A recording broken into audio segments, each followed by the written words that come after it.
देखिए हमारा क्वेश्चन है, दो वर्गों के क्षेत्रफलों का योग 117 वर्ग मीटर है। यदि उनके परिमापों का अंतर 12 मीटर हो तो दोनों वर्गों की भुजाएं ज्ञात कीजिए। ठीक है, दो वर्ग हैं और दोनों वर्गों के क्षेत्रफलों का योग हमको दे रखा है। तो आइए हम क्वेश्चन सॉल्व करते हैं। दोनों वर्गों की भुजाएं ज्ञात करनी है, तो हम मान लेते हैं कि माना पहले वर्ग की भुजा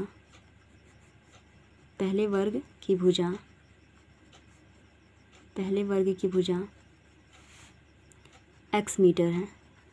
ठीक है, और दूसरे वर्ग की भुजा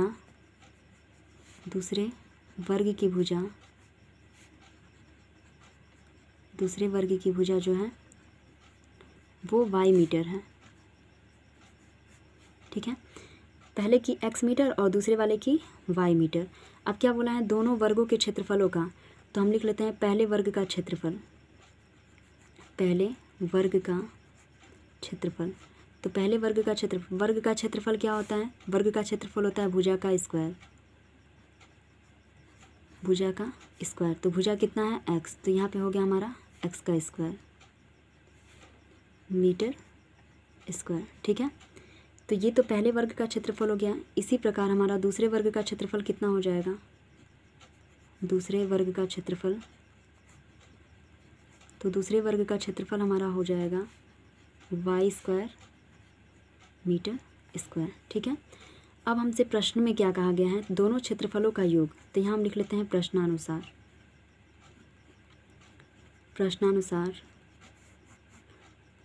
हमसे क्या कहा गया है, दोनों के क्षेत्रफलों का योग, यानी कि इसको हम ले लेते हैं नाम A1 यानी कि पहला क्षेत्रफल, और इसका नाम दे देते हैं A2 यानी दूसरा क्षेत्रफल।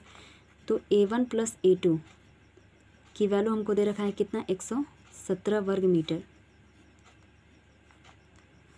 A1 की जगह पे कितना हमारा x स्क्वायर, और A2 की जगह पे कितना दिया हमको y स्क्वायर, बराबर कितना दिया है 117 मीटर स्क्वायर। ठीक है, अब देखिए यहाँ x square plus y square है, इसके जगह पे हम क्या कर सकते हैं, तो इसको हम लिख सकते हैं,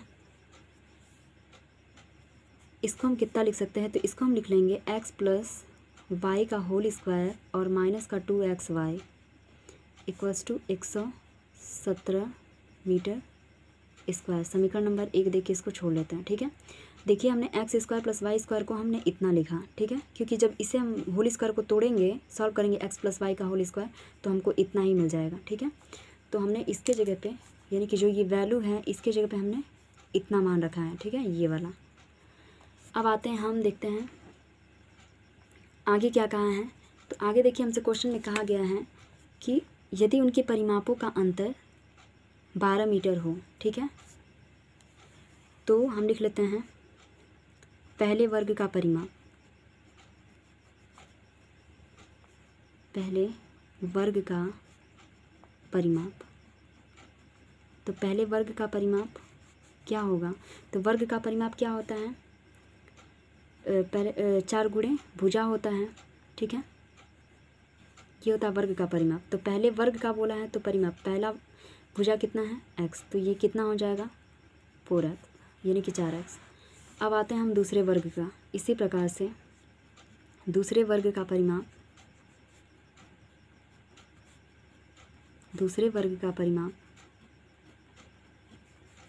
जो होगा वो होगा 4y।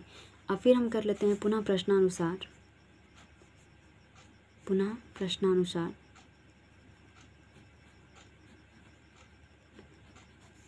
तो प्रश्नानुसार क्या कहा गया हमसे कि दोनों परिमापों का अंतर, तो यहाँ परिमापों का अंतर हम बात करें तो हो जाएगा 4x माइनस 4y बराबर कितना होगा, दिया हमको 12 मीटर।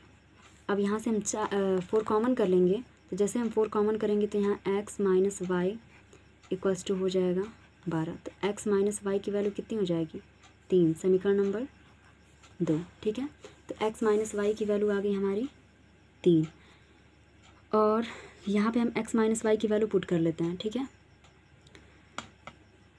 सॉरी देखिए यहाँ माइनस की वैल्यू है ना, तो यहाँ पे हम माइनस कर लेते हैं, माइनस की वैल्यू पुट करनी, और यहाँ पे हम कर लेते हैं इसको प्लस।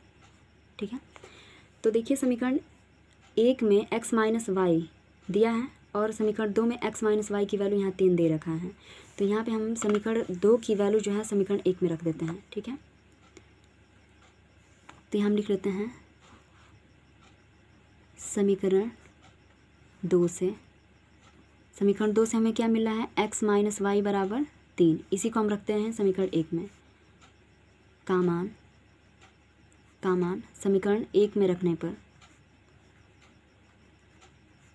समीकरण 1 में रखने पर, तो समीकरण 1 में हम जैसे रखेंगे तो कितना होगा, x माइनस वाई का होल स्क्वायर प्लस 2xy बराबर कितना दिया है, 117। x माइनस वाई की जगह पे हम कर लेंगे 3 का स्क्वायर प्लस 2xy बराबर 117। तो ये हो गया 9 प्लस 2xy बराबर 117। ये प्लस का 9 इधर ले आएंगे तो माइनस का होगा, यानी 2xy बराबर कितना हो जाएगा, 117 माइनस का 9। तो 2xy बराबर 17 में से 9 गया 8 और यहाँ हो गया 0 1। तो xy की वैल्यू कितनी आ गई, 2 पंचे 10 2 चौके 8, यानी कि 54 आ गया, ठीक है।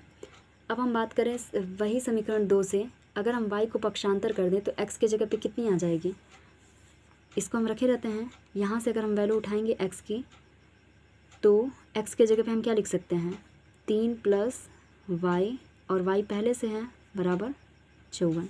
सॉल्व कर लेते हैं तो हो जाएगा 3y plus y square minus का 54 और बराबर में हो गया 0। अब इसका हम गुणनखंड कर लेते हैं। तो देखिए ऐसी दो संख्या ताकि गुणा करें तो 54 आ जाए और घटाने पे 3 आ जाए। तो 9 6 के 54 और 9 में से 6 घटाएंगे तो आ जाएगा हमारा 3 माइनस का 54 बराबर कितना है 0। यहाँ से y कॉमन करेंगे तो y प्लस 9 और माइनस का 6 कॉमन करेंगे तो y प्लस 9 बराबर 0। तो हो गया y प्लस 9 और अगले ब्रैकेट में y माइनस का 6 बराबर में 0। तो ये प्लस वाली वैल्यू हम नहीं लेंगे, माइनस वाली लेंगे, यानी y की वैल्यू कितनी आ रही है, तो y इक्वल्स टू हो जाएगा हमारा 6। तो y की वैल्यू कितनी हो गई हमारी 6। जैसे y निकला हम x की वैल्यू यहाँ से निकालेंगे तो x की वैल्यू कितनी आ जाएगी। तो देखिए समीकरण 2 से हमें क्या मिला है, x माइनस वाई बराबर 3। x माइनस वाई की जगह पे कितना है 6 बराबर 3। तो x बराबर कितना होगा 3 प्लस 6। तो x की वैल्यू कितनी हो गई 9। तो ये रहा हमारा x की वैल्यू और y की वैल्यू कितनी आई है 3। ये रहा हमारा y की वैल्यू। अतः दोनों संख्याएं क्या हो गई, अतः भुजाएं क्या हो गई, भुजाएं 3 तथा